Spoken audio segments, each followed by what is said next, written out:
While I was quietly thinking these thoughts over to myself, and giving vent to my sorrow with the help of my pen, I became aware of a woman sitting nearby.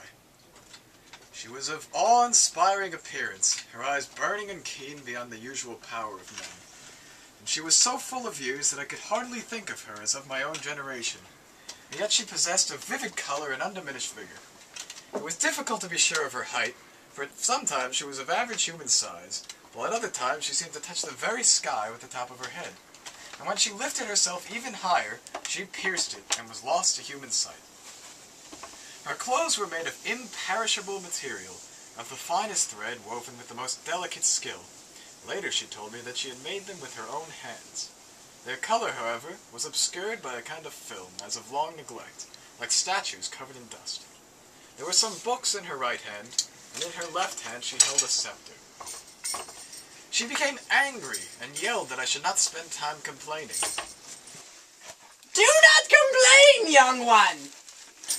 Tears had partly blinded me, and I could not make out who this woman of such imperious authority was. I could only fix my eyes on the ground, overcome with surprise, and wait in silence for what she would do next. She came closer and sat down on the edge of my bed. I felt her eyes resting on my face, downcast and lined with grief. And sadly she began to recite the following lines about my confusion of mind. It is time for healing, not lamenting, she went on. Then, fixing her eyes intently upon me, she said, You are the man, are you not, who was brought up on the milk of my learning, and fed on my own food until you reached maturity? I gave you arms to protect you, and keep you strength unimpaired, but you threw them away. Surely you recognize me, and yet you do not speak. Is it shame, or is it astonishment, that keeps you from talking? I should prefer to be shame, but I see that it is not. And when she saw that it was not that I would not speak, but that, dumbstruck, I could not, she gently laid her hand on my breast and said, Ugh.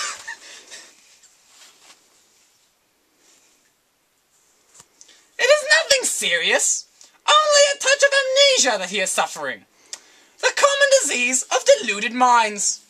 He has forgotten for a while who he is, but he will soon remember, once he has recognized me. To make it easier for him, I will wipe a little of the blinding cloud of worldly concern from his eyes. Spoke, she gathered her dress into a fold, and wiped from my eyes the tears that filled them. Why have you come down from the heights of heaven to my lonely place of banishment? Will you first let me discover your state of mind and test it with a few simple questions? That way I can discover the best method of curing you. Ask me what you like, and I will answer. Do you believe that this life is governed by haphazard and chance events? Or is it governed by some rational principle? I could never believe that events of such regularity are governed by the haphazards of chance. In fact, I know that God the Creator watches over his creation. The day will never come that sees me abandon the truth of this belief. It is true! And indeed, it was the very thing you were speaking of just now, when you were deploring that only mankind is outside of God's care. It is your conviction that everything else is held under God's law. So how you can be so sick when you hold such a healthy belief is quite beyond my understanding. However, let us carry our examination deeper. I feel that there is something missing. Tell me, since you believe that the world is governed by God, what do you think are the means by which he guides it? I can't answer the question because I don't understand it. I was right then. There was something missing. Your defenses have been breached and your mind infiltrated by emotional distractions. So tell me, do you remember the purpose of all things and the goal to which all of nature is directed? I did hear it once, but my mind has been blunted by grief. So tell me, do you know the source from which all things come? Yes, it is God. How is it then that you know the beginning of things but not their end? The peculiarity of these disturbances is that they can move a man from his usual position, but do not have enough power to totally uproot him. Tell me, do you remember that you are a man? Why shouldn't I? Can you then tell me what a man is? Are you asking me whether I know that man is a rational and mortal animal? I do know this, and I acknowledge that that is what I am. Are you sure you are not something more? I'm quite sure. Now I know the other cause, or rather the major cause of your illness. You have forgotten your true nature. And so I have found out in full the reason for your sickness, and the way to approach the task of restoring you to health. It is because you are confused by loss of memory that you wept and claimed you had been banished and robbed of all your possessions. And it is because you don't know the end and purpose of things that you think the wicked and criminal have power and happiness. And because you have forgotten the means by which the world is governed, you believe these ups and downs of fortune happen haphazardly. These are grave causes, and they lead not only to illness, but even death. Thanks, however, to the author of all health, nature has not quite abandoned you. In your true belief about the world's government, that it is subject to divine reason and not the haphazards of chance, there lies our greatest hope of rekindling your health. You need to have no fear, then, that this tiny spark has blazed with the fire of life. Still, it is not yet time for stronger medicine, and as it is the accepted opinion that the nature of the mind is such that, for every belief it rejects, it assumes a false one from which the fog of distraction rises to blot out its insight, I will try to lessen this particular fog little by little, by applying gentle remedies of only medium strength. In this way, the darkness of the ever-treacherous passions may be dispelled, and you will be able to see the transcendence of truth. And so I lay in the trench, and I began to develop a thirst. But I could not sate that thirst, because I was in a trench, and there were mortars falling all about me. But I grew thirstier and thirstier, and so I tried to get up to go get a drink. But then my friend died, and so I could not get a drink. I am really thirsty.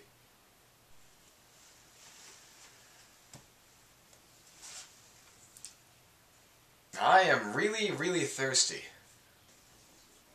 I haven't had sex in a very long time.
Heads, you live. Tails, you die. Why do you want to kill me? It's about what's fair.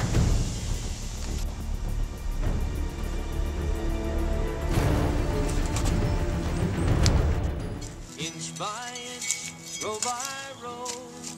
Gonna make this garden grow. All it takes is a rake and a hoe and a piece of fertile ground. Inch by inch, row by row, someone bless these seeds I sowed. Someone warm them from below till the rain comes tumbling down.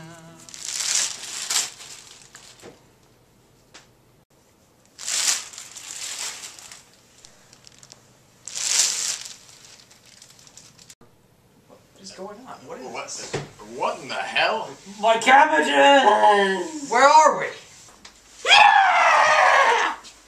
That's not important.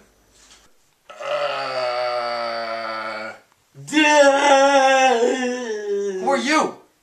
I'm Lady Fortune. Would you like to play a game with me? Not,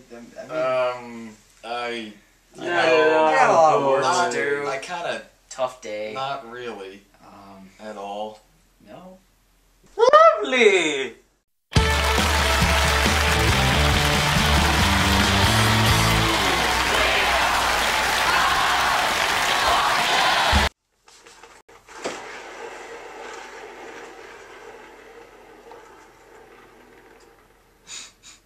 What?